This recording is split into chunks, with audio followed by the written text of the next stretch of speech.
May 5th of 2023, my nurse found me in my bedroom choking on my vomit. And Wow.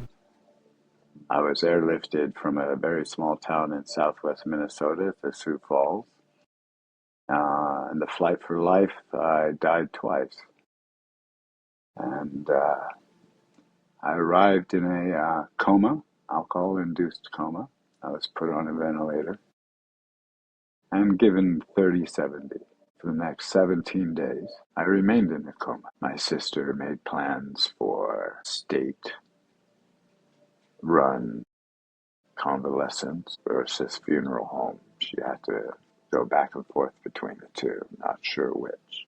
They figured if I did make it, I would be a vegetable. So 17 days later, I awoke and there was a priest there. Welcome to the Sober and Wellness Podcast. If you're a businesswoman seeking to elevate your life and unlock your full potential, you are in the right place. I am your host, Abigail Padro, and I am passionate about helping you achieve your next level. We will dive into honest conversation about sobriety, how faith can be a powerful anchor. My goal is to empower you to become the best version of yourself and excel in business, relationship, and beyond. Let's embark in this journey together, and I will provide you the tools and inspiration you need to live an alcohol-free life.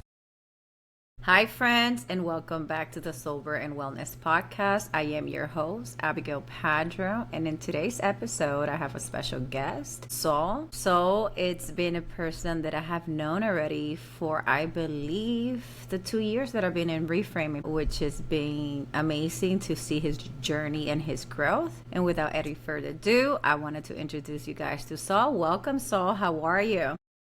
Thank you, Abigail. How are you?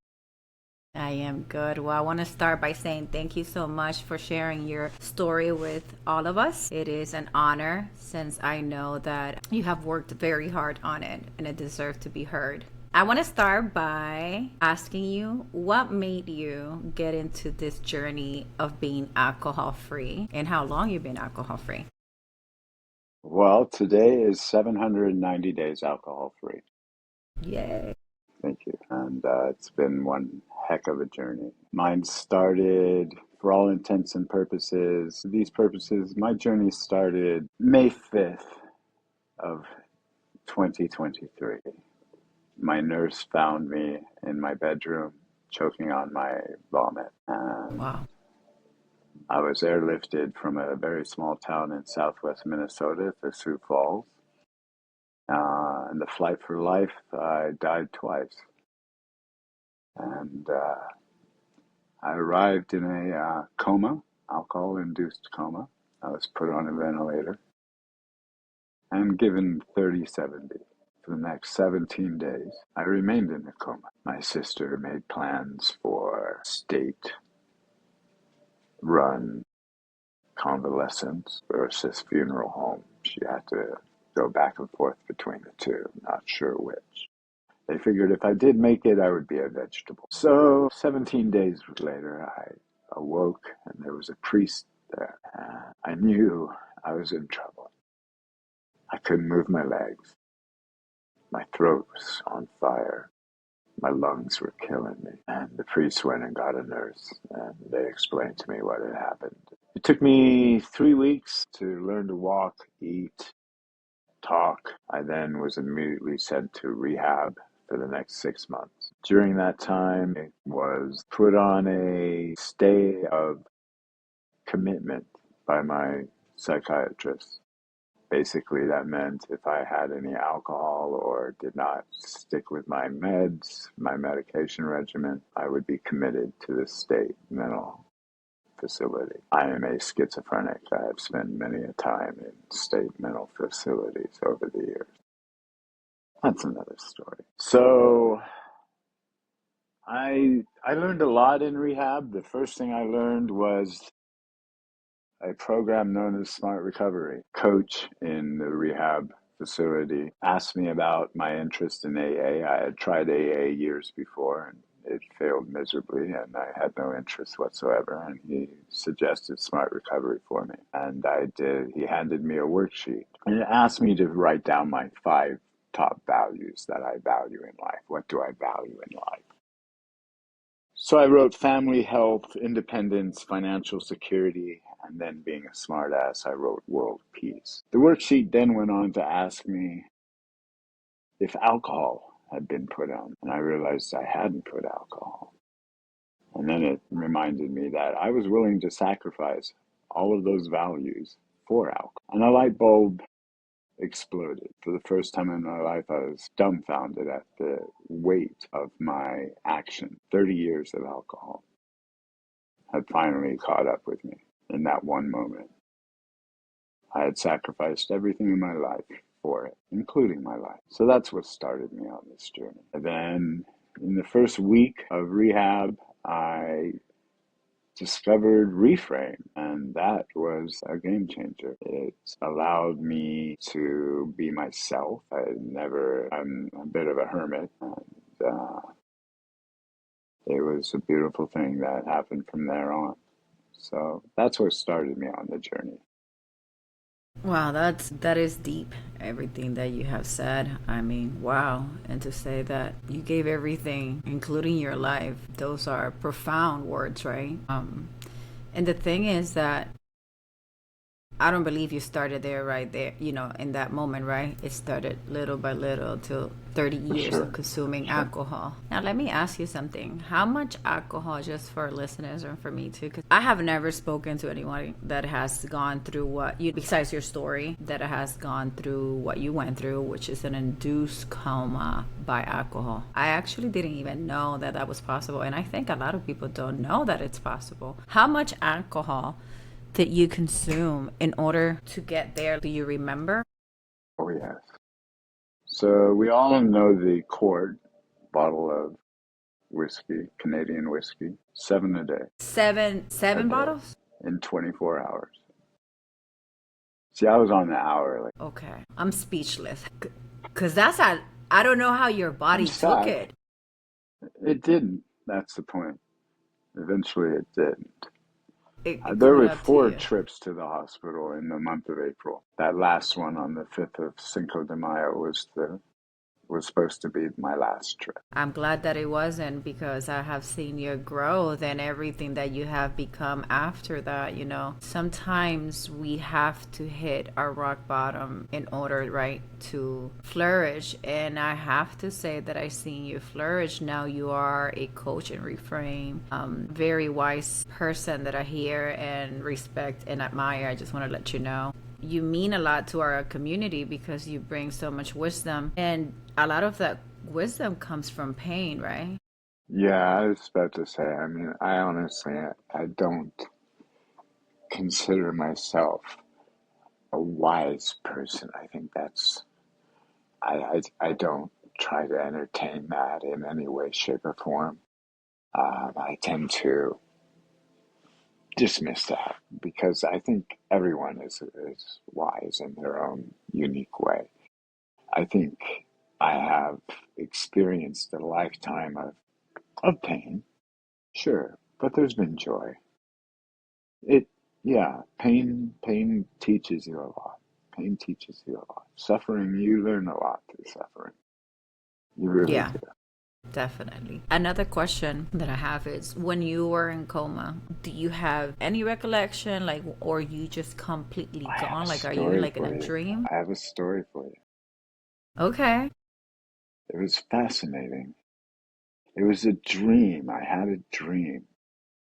It was like a dream. I was in the mountains in a cabin, a one-room wood log, fireplace, a cauldron over the fireplace, and I was on a cot with fur skins. 2 Native American indigenous women were taking care of me. We were being attacked by another tribe the entire time. And then they picked me up on the sled, and the cot turned into a sled, and they shoved me down the mountain in the snow, and I slid through into the town. And when I hit a door, I woke. That's what I remember. I I don't even know. How would you call that? Is it? I've obviously spent it's two your years unconscious. working on it. I've spent 2 years working on it, analyzing it and trying to understand. The best I can come up with is there's a universal energy that transcends all cultures, all people, and that's what brought me back. Once you were in rehab, how long did you have to stay there? How was the process? It was meant to be 6 months. I had never been in rehab before, and as a schizophrenic, I am not a people person. I was able to best behavior, make the argument, and do 3 months. And by that time, the hearing had happened on my commitment, and that had passed, and they had said, no, he's fine, leave him alone, let him be on his own. So I came home, and the first night, sitting here in this chair, that first night was horrifying because I remembered it all. It all came back to me, after all that time, after 4 months, Because that where was you hard. at right now, that's where you were prior Yeah, to getting into the, yeah, hospital and all of that. yeah, yeah, So it's like you were confronting everything that had happened. yeah, yeah. And you have And to what do sit you, with that. you just, oh, that's what I was going to ask you. How do you, how do you dealt with it? What was your Well, I'd coping already mechanism? started recovery. So some of the skills and CBT skills that I had learned, one was RAIN, to recognize what was going on, recognize what's happening. So I sat in it and I recognized what was happening. I allowed it to happen. And then I investigated as to, the facts of what brought me there. And then nurture yourself. And for those that don't know, CBT is cognitive Yeah, sorry. behavioral therapy. That's okay. We tend to say it, but just for people that know. And that's a powerful step, right? Because I think a lot of us that consume alcohol, we tend to want to deal exactly with whatever emotion that is. Instead of doing what you just said, we tend to just, okay, let's go for that drink and let's forget about it. We'll numb in a heartbeat. That's the lizard. I always call that the lizard brain. The lizard wants nothing more than to be immediately appeased. Doesn't want to feel anything. Reptiles don't feel. It just wants. Okay, so and then you were in reframe since the moment you were in rehab, or you found how do you Yeah, came I found about with reframe? reframe the first week in rehab. I knew I needed more than just smart recovery, and I also belong to Dharma, because I follow Buddhist teachings. So I find the key to recovery is take what you need, Mm-hmm. leave the rest. It's a true adage.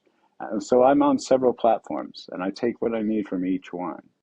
There at Recovery Dharma covers my spiritual needs in recovery. You have spiritual needs in recovery. Where does this strength come from? Part of it is definitely spiritual. Yeah, one common denominator that I see in everybody that I have interviewed so far in the podcast, it's community. I Mm, don't have one person yet that has, said, Abby, I did this all on my own. there's no way. There's no way. I Yeah, tried for three yeah, years. and it Three didn't work. years. I, I, Abby, by February, March, my birthday was March of that year, end of March. By my birthday of that year, I had lost my good friend the year before to alcohol. And I was like, I'm done. I've lived a brilliant life. I have lived an amazing life. I'm done. I can't. It's won. And it did, it won. Well, yeah, when basically it's like losing the passion to live, and that can be dangerous, because Oh yeah, probably I have you were no, harming yourself in a way. It's like oh this yeah, self destructive thing that people can do sometimes when you are in places like that, especially because you're alone. And when you're alone, you sit down with your own thoughts, and if they're good, that's amazing. But if they're bad, you need help. You need people to take you out of those thoughts, because sometimes people don't give credit. There are mental conditions, right? We all know. I think we are getting better with that sense. Like there's mental health issues that are Yeah. real, not just people whining, oh, she's, because I think years back people are like, oh, there's no mental health, there's just whatever, they're either lazy or crazy. And that's really not the case. We all suffer from different types of mental illnesses. Some are stronger than others, and it is what it is. So whether it's alcoholism or it is anything else, I always say that therapy should be in everybody's toolbox, for sure. I do believe addiction has several key elements or core elements, one of them being trauma. I strongly believe that trauma is a big part of addiction, Yes. you Yes, know. and the reason I say yes from the bottom of my heart, it's really because in our community, I've heard hundreds of people that one of the reasons that they use alcohol, it's that even myself, I was thinking, when did I started consuming more alcohol than usual, like getting into that habit loop of consuming more? And if I go back, it was after a breakup. You see, you have some sort of trauma, and then I didn't want to deal with the emotional pain that brought to my life, which was the father of my son. Imagine, so you're already breaking a family, and instead of looking for therapy or let's deal with this, all I did is like, let's go out. I was so young. I had my son when I was 21 years old. So it's like, let's go party, let's drink and forget about it. And it did the job, right? Yeah. Quote unquote. Until it didn't. Until it didn't. Yeah, until it didn't. And I think that's where we sit. It's like, yeah, it does the job for a while until it didn't, until it doesn't. And then it becomes a problem. Okay, so now you're out of rehab. You are already in your home. What Yeah. happens next? Lots of hard work, lots of self-discovery, lots of just gutting it out, just gutting it, you know? There's gonna be, and there was a pink cloud.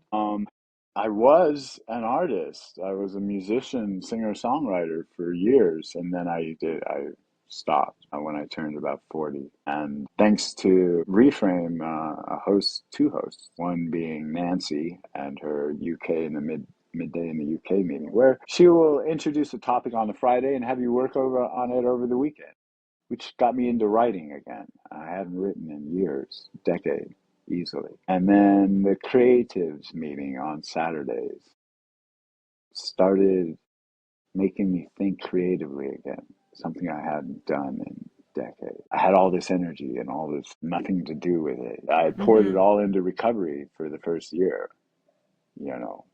That has been Mm-hmm. great, but now I needed something else. That's when I discovered I started writing again, writing music.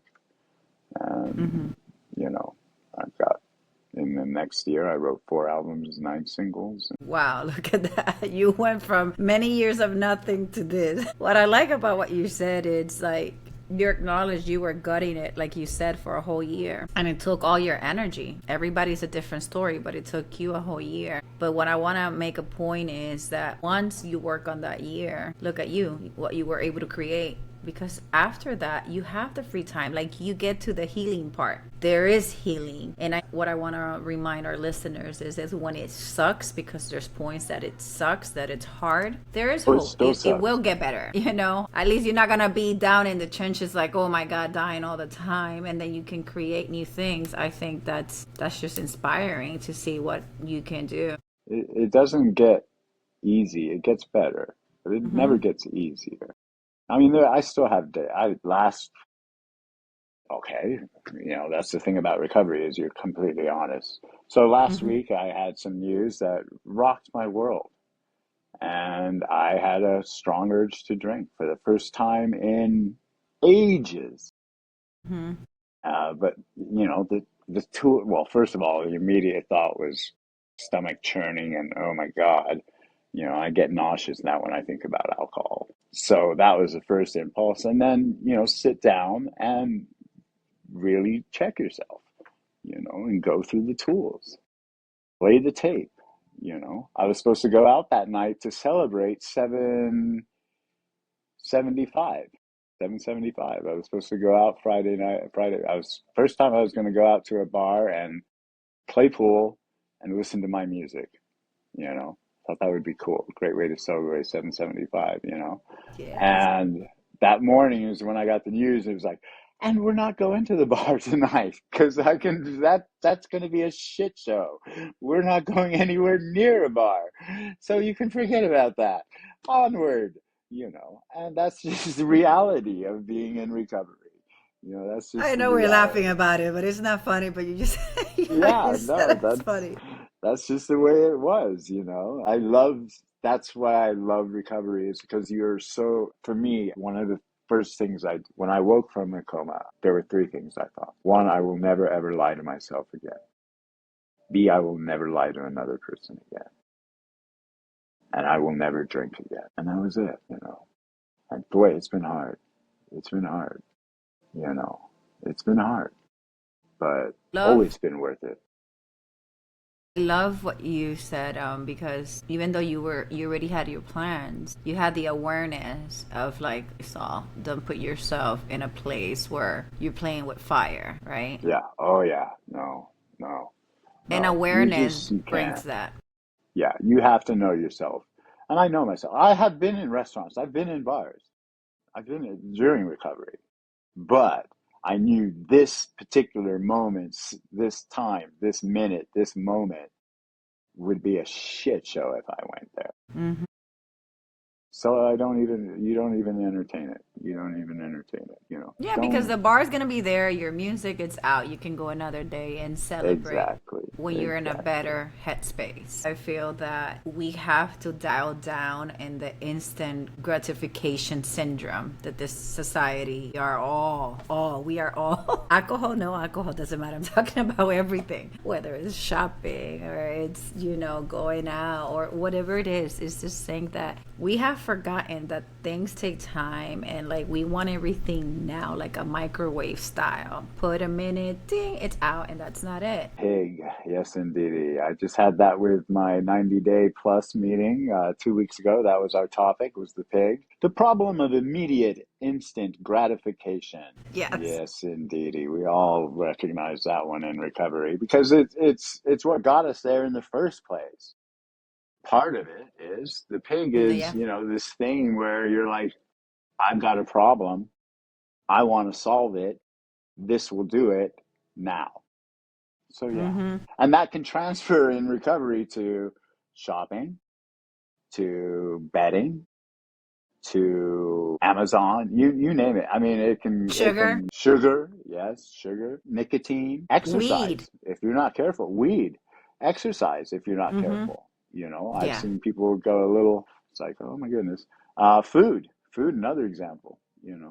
So I mean, yeah, pig is a big one. Pig's a big one. I like to bring up pig and ants. That's a good Automatic one. negative thoughts. I like to bring up I like pigs and that. ants every 3 months. Every three Uh-huh. months, we go over pigs and ants, Mm-hmm.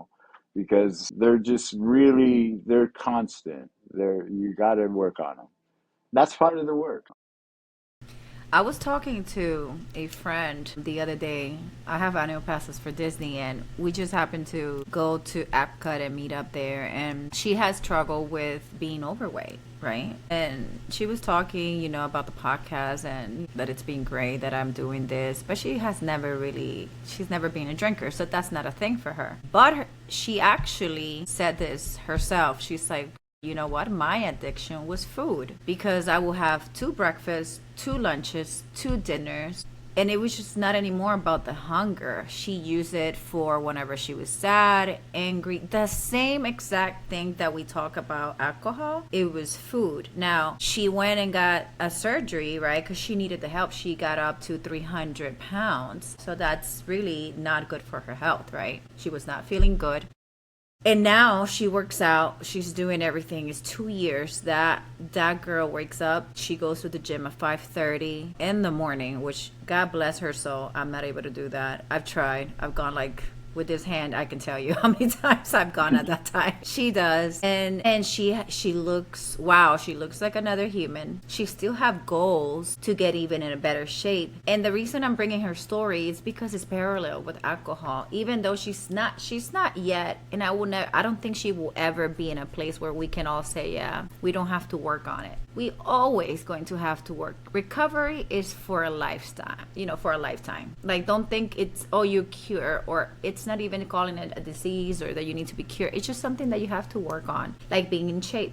You have to go to work out. You have to give your muscle and your food the nutrition. Well, for me, alcohol, then, when we have that problem, you have to feed your mind the right things. Keep adding tools to your toolbox so you can deal with life. I believe at some point, for me, I came from a mindset of recovery. I got to a point of uncovery. Now, there's been some hiccups. Some people, I developed an eating disorder. Some people eat their emotions, as you said. I starve mine. I starve my emotions.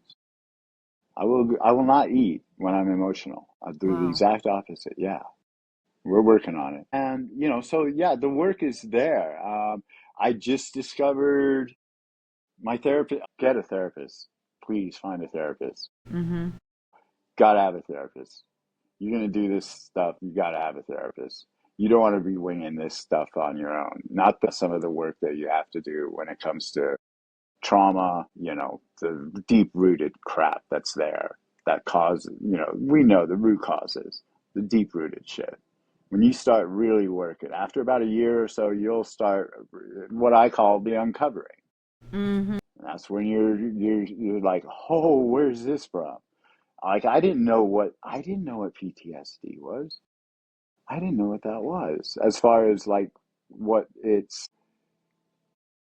well, somebody was describing it in a meeting, and they're like, yeah, that's my PTSD going off. I'm like, oh my God, that's PTSD? I have that all the time. It's like, oh, wow. Yeah. So I asked my therapist, I'm like, hey, seriously, is this? She's like, yeah. Why haven't you told me about this? I'm like, well, I just thought everybody did that. So, yeah, I mean, you learn, you're constantly learning. You're constantly learning. So my therapist and I were going to be working on some PTSD. Ho, ho, ho. Something that you just said right now, actually, I was talking about that with Priscilla, so I'm gonna name her here because her episode is live already. But she had the same situation that you just mentioned. She went from quitting alcohol to developing an eating disorder. That was her transfer addiction. Okay. And that was the first time I heard it. Now you're the second person that I heard this say. I didn't know you. Now I'm going to reach out. Yeah. Yeah, I'll reach out because I know. Yeah, thank you for telling me. Seriously, I was Yeah. starting to feel like I was on an island there. But my therapist told me this is quite common. It is quite Mm-hmm. common to develop an Yeah. eating disorder, And she especially did if you've talk had about it. bariatric surgery Surgery. too. Apparently, that seems to have a play, according to my therapist. That's my therapist, not me. Okay. Well, yeah, definitely reach out to her and she actually said that for her, dealing with the eating disorder, because she did conquer that, was harder than leaving alcohol. Ooh, well, maybe. Yeah, it seems to be pretty deep For rooted. I her. mean, I'm in some deep stuff. We're in deep stuff here. So, yeah, I believe it. I believe it. I So believe it. talk to her. I'm glad that I was able to I bring that will. up. Yeah, that's awesome. Another thing that I love that you said a lot is that what you're calling after the year, you start uncovering. Oof, what a statement. And the reason I said that, I'm in a year and a half now. And the first year, I will say, for me, it was getting to know myself. To know myself and to trust myself. When I mean trust myself, I mean trusting my word, what I'm saying. Go. Being Because honest. you know what? Sobriety brings a form of accountability. If you say that you're not going to drink, and each day, because this is an everyday thing, every day that you don't drink and you're further away from that drink, it's like it adds point to your trust pile, right? Like, there you go. You said that you're not drinking. You're not drinking. There you go. Kudos to you. And then it moves to other parts of your life. Well, if I'm doing this, which is a really hard thing to do, which it's an addictive substance, it's something that is socially applauded and incentivized in a way, I can do all other things. And I'm just becoming better, right? So my first year is knowing myself, trusting my word. Now that I'm in a year and a half, now we're getting to the nitty gritty good stuff. The stuff that you have so ingrained in your unconscious that you think you don't have trauma, that you think that everything was perfect. Let me tell you, honey, we all have some, even if you had a nice childhood, there is trauma because it's just the nature of the beast. We're humans. With that said, now I'm going back to my childhood, which, you know what, if you look at my childhood, I had a pretty good childhood. Of course I did. I'm not saying I didn't. But I had certain little situations that were not the best, right? Because I'm a mother, I'm not perfect. All parents are not perfect. And my father, he conceived me when he was 57. 57. My Wow. mother was 37. So there's a big gap. So what I just realized now is my mom is a very introverted person. I love her to death. She's the most caring. She shows you her love with acts of service. I don't know if you've read Five Love Languages. She does things for you. She takes care of you, but she's not vocal. So she Okay. will never give you that kind of, affection. Then my father was a Now, military. is she physically affectionate? No, Okay, no. that's huge. Okay, Yeah. that's huge. So both of them. So no, very quiet, introverted, and not touchy either. So you see what I'm talking about, right? I'm gonna get back to that, and that's because the way she was raised. So then you have my father, which is a military. He went to the Korea War, so he already has that mindset, very strong, Yeah, very yeah. military style, and then very religious into being a Pentecostal. So Physical. discipline. So this is where I'm being raised, right? They gave me the love. When I was little, my dad gave me a lot of love, but as I got older, he became very authoritarian. Like discipline it is this, and a lot of loud yelling. And then my mom. So now that I'm talking to you about this, I'm talking about to you this now, and I think I came up with this last week.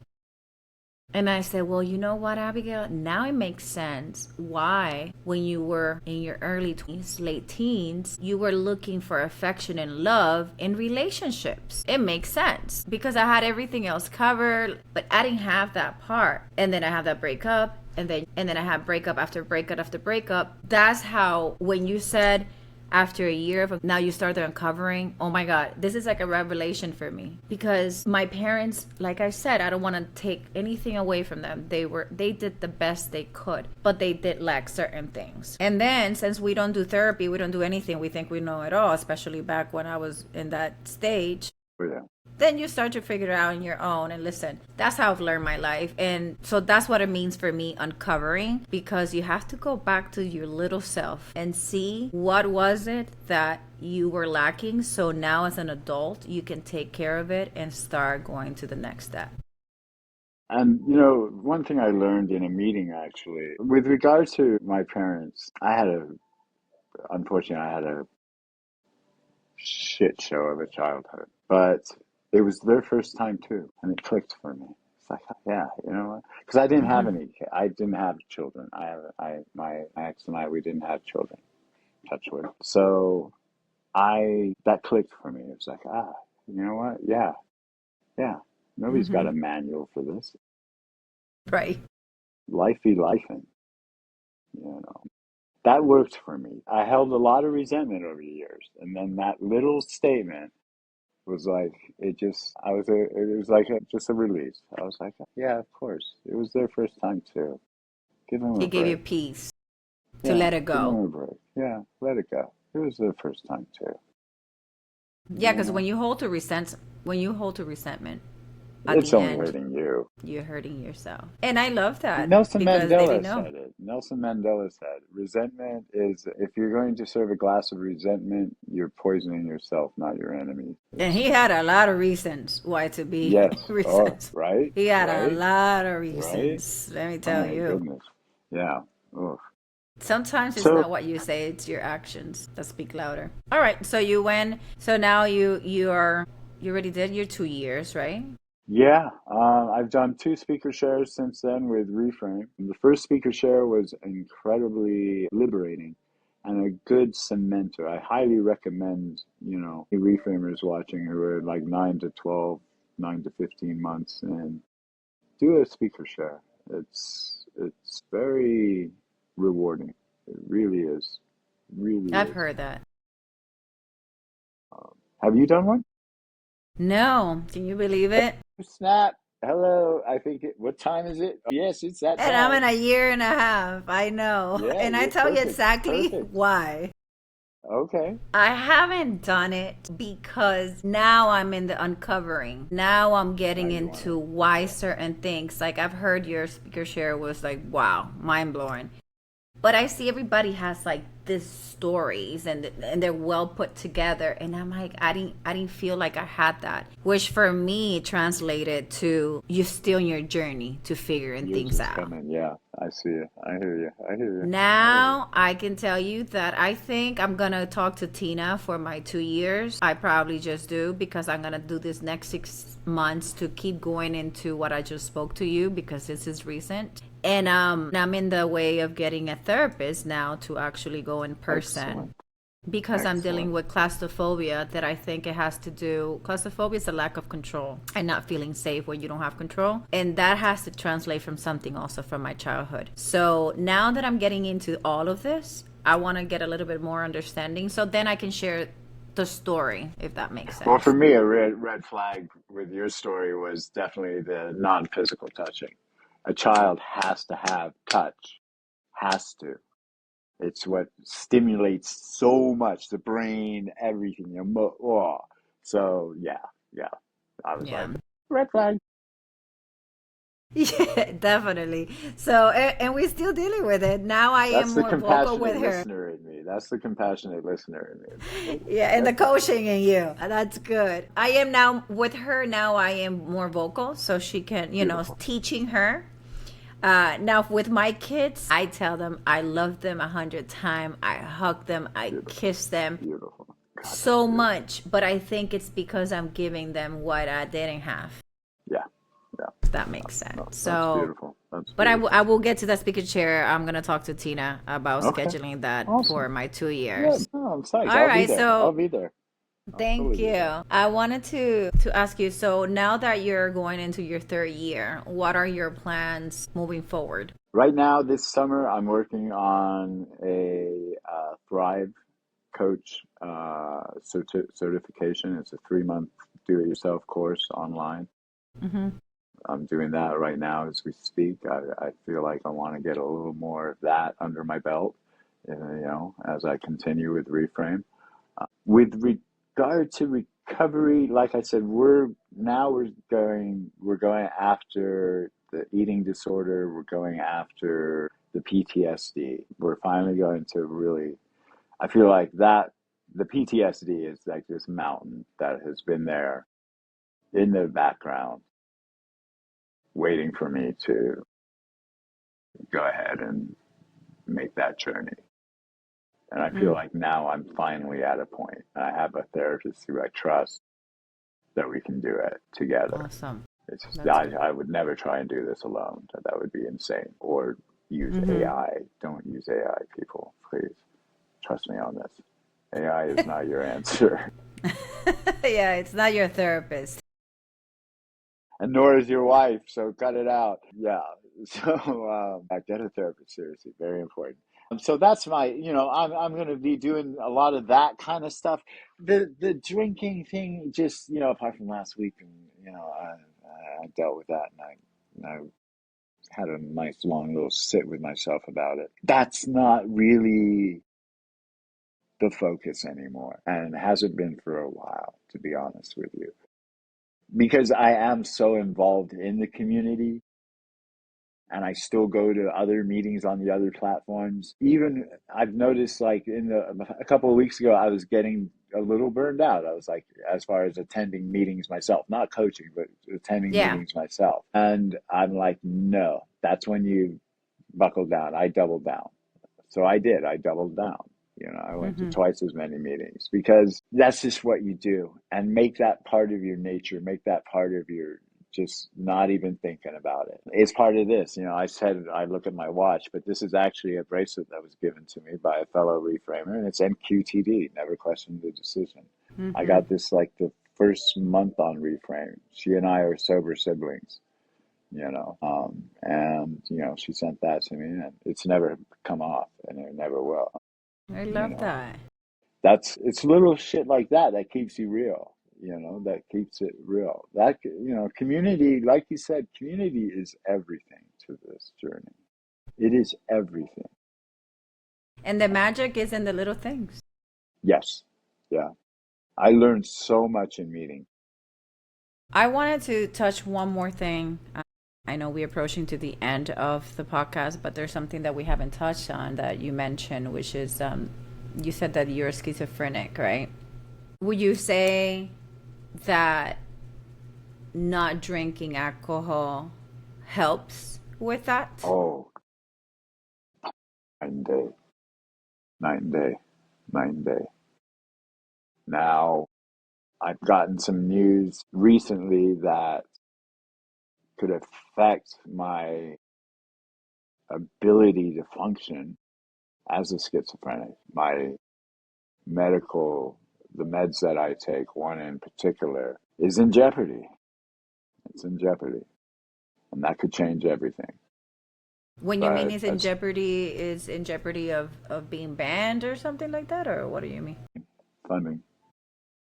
Right now, it costs me $450 a month I get a shot twice a month, every 2 weeks. And that keeps my psychosis at a level that I can handle. The voices are always there, but it keeps it at a level I can handle. I can carry on a conversation, whole 9 yards. I can function. The funding just got cut Wow. because of the bill just got passed. I just saw that. I just saw that news. So that funding. My psychiatrist was here yesterday, preparing me for it. So that means as of January of next year, I will my medicum that shot will cost me $1,450 a month. I can't. I can't. My God. I'm so So this sorry shit's to gonna hit hear the that. fan. Wow. Is there a way that I used to do insurance many years ago? I still have my license. But is there a way that you can talk to? I know there's programs, and I'm just giving you some stuff just to try to see if you can get some help. When you go straight to the manufacturer that does the drug and explain Yeah, your we're situation. we're we're running scenarios. My Okay. psychiatrist is on it. I mean, Good. I call her. She's my crazy. She's my nemesis in so many ways, but at the end of the day, she has my back. And we're right now she's been hoarding samples. That's one of Oh, our options. You know, this is real. This is what it happens is when real. people make decisions. You know, this is what happens. Lives get affected. But that's life, and that's recovery. This is what recovery teaches you, Mm-hmm. is to handle this shit. So I'm like, okay, you know what? We're not gonna catastrophize. We're not gonna spin out. We're gonna take it as it comes. We're Mm-hmm. gonna be proactive, like you said. My psychiatrist and I and my nurse are actively looking at alternatives. But it does make you, as far as my mental health, meds are a double-edged sword. I've witnessed in recovery people who were heavily medicated going into recovery. And within the first 3 to 6 months, they are literally off of half their meds because they just don't need them anymore. Because the alcohol is as a depressant was, and it's like it acts as an anti med to your meds. I mean, it can turn your meds toxic. Some meds, quite frankly, it can turn some meds into toxic. But it negates any benefits that you have from meds. So when people stop drinking, their meds start taking effect, and they don't need as much, or they don't need this med at all because I'm no longer depressed because I no longer drink heavily. Yeah. And then I've seen some people who have never been on meds, were self-medicating for whatever, illness they have, mental health illness that they have. They've been self-medicating all their lives, come off of alcohol, realize they need meds, and go on meds and live wonderful lives. So, I Yeah. mean, there are programs that are designed specifically for dual diagnosis. It's all dual diagnostic programs where you deal with substance abuse as well as mental health issues. I've gone through several of those programs. So if you can find one, and if that applies to your situation, for God's sakes, try and find one because they're game changers because they literally take you on both tracks at the same time. Mm-hmm. That's where I learned all my CBT. Yeah. It was through those programs. Yeah, great information. Thank you for sharing that. I absolutely believe medicine has its place. Absolutely, without a doubt. We say that. Now, my last question for Saul. My last question is for a person that is currently thinking or just being sober curious, or it's starting or it's already in the journey, but they're struggling. What will be your advice to them? It's different this time, and you're going to need a shit ton of self-compassion and self-kindfulness. And you're going to need to use that all the time with yourself and with others, but mainly with yourself. You're going to be really hard on yourself for the next who knows how long. So just remember that, like I said, it doesn't get easier, but it gets better with time. And practice is the key. Practice, practice, practice, practice, practice. The more you practice those tools, the more they become second nature. You're literally rewiring your brain. That is not done overnight. It takes at least 18 months to 2 years to really get those neural pathways settled. That's just the science of it all. So I encourage you to get on community. Don't do this alone. You're not gonna make it. I'm sorry. I mean, I've seen a few individuals who have, and more power to them, but I'm telling you right now, don't shit yourself, don't kid yourself. You need a community, man. I'm a hermit. I don't go out. I don't. But I would be dead were it not for the communities that I belong to. Simple as that. So that would be my. Thank you so much. Thank you. Thank you. Thank Beautiful you. words. Yeah. Thank you. Thank you. Great talk. Thank you. Great talk. It's been a great talk. I loved all of it, and I know a lot of people can benefit from listening to your story. That's 100% for sure. So thank you. Now, for anybody else that is listening out there, remember that if you are interested in getting into a Zoom meeting with me for 45 minutes just to talk a little bit about your journey, if you want to start into an alcohol-free journey or you're just curious about it, it is free. Just shoot me an email. The information will be down below in the show notes. And without further ado, thank you so much, Saul, once again for sharing your story. I appreciate you. My pleasure. To the moon and to the next episode, my friends.